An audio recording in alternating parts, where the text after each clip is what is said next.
আসসালামু আলাইকুম প্রিয় বন্ধুরা, সবাই কেমন আছেন? আলহামদুলিল্লাহ আমি ভালো আছি। আশা করছি আপনারাও ভালো আছেন। আজকে একটা নতুন এবং খুব ইউনিক একটা রেসিপি নিয়ে এসেছি।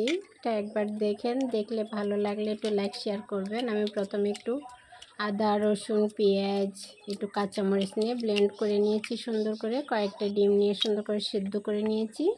এখন একটু কড়াইতে তেল দিয়ে দিলাম। তেলটা দিয়ে ওর মধ্যে একটু গরম মশলা দিচ্ছি। এখন ডিমগুলো একটু আমি হালকা ভেজে নেব। একটু হালকা ভেজে উঠাই ফেললাম। এবার ওই তেলের মধ্যে ওই যে ব্লেন্ড করা মশলাটা ওটা পুরোটা আমি দিয়ে দিলাম। দিয়ে সুন্দর করে একটু কিছুক্ষণ কষাবো। কষানোর পরে একটুখানি আমি মাংসের মশলা দিয়েছি 1 চামচ, 1 চামচ দিয়েছি হচ্ছে ধনিয়ার গুঁড়া, জিরা, মরি, আর 1 চামচ দিয়েছি বিরিয়ানি মশলা। আর পাউডার দুধ আছে না, মিল্ক পাউডার, সেটাকে আমি 2-3 চামচ গুলায় সুন্দর করে দিয়ে দিয়েছি। আমার কাছে টক দই ছিল না, একটু টক দই দিলে আরও ভালো লাগতো। দিয়ে আমি সুন্দর করে ডিমগুলো দিয়ে একটা গ্রেভি মতো বানিয়ে নিয়েছি। এবার হচ্ছে আরেকটা কড়াইয়ের মধ্যে আমি সুন্দর করে একটু তেল দিলাম, দিয়ে একটু পেঁয়াজ দিয়ে বেরেস্তা করে নিলাম।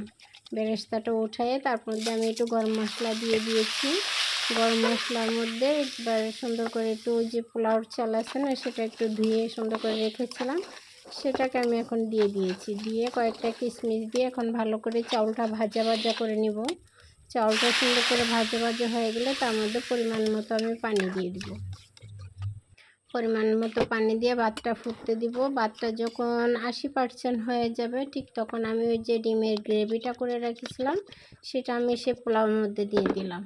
সেই গ্রেভিটা দিয়ে সুন্দর করে আবার নাড়াচাড়া দিব। নাড়াচাড়া দিয়ে আমি আর কিছুক্ষণ, আর 10 মিনিট চুলার উপরে রাখবো। রেখে ভাতটা যখন একদম ফুটে যাবে তখন আমি এটা নামিয়ে পরিবেশন করব। আমি 4-5টা কাঁচামরিচ দিয়ে দিয়েছি। একটু ঘি থাকলে দিয়ে দিবেন আপনারা। আমার কাছে ঘিটা শেষ হয়ে গিয়েছে, আনতে মনে ছিল না তাই দিইনি। আর ওই যে বেরেস্তাটা করেছিলাম সেটা একটু চিনি দিয়ে মিক্স করে উপর দিয়ে আমি দিয়ে দিয়েছি। এবার বেশ, আর কিছু দরকার নাই। একবার করে খেয়ে দেখবেন, যদি ভালো না লাগে কমেন্টে জানাবেন। আর ভালো লাগলে আমার ভিডিওটা কেমন লাগছে সেটাও কমেন্ট করে জানাবেন। অনেক সুন্দর এবং অনেক মজার একটা ইউনিক রেসিপি। বাচ্চাদের টিফিনে বলেন, বড়োদেরকে বলেন, যখন তখন ইচ্ছে করলে করে খাওয়া যায়। অনেক মজা, অনেক টেস্টি, অনেক ভালো লাগে। সাথে একটু সালাদ দিয়ে যদি পরিবেশন করা হয় ব্যাস, আর কিছুর প্রয়োজন নেই। এই যে আমি খাওয়া শুরু করে দিয়েছি।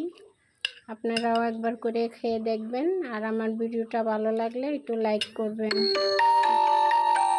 একটু কমেন্ট করবেন, পাশে থাকবেন।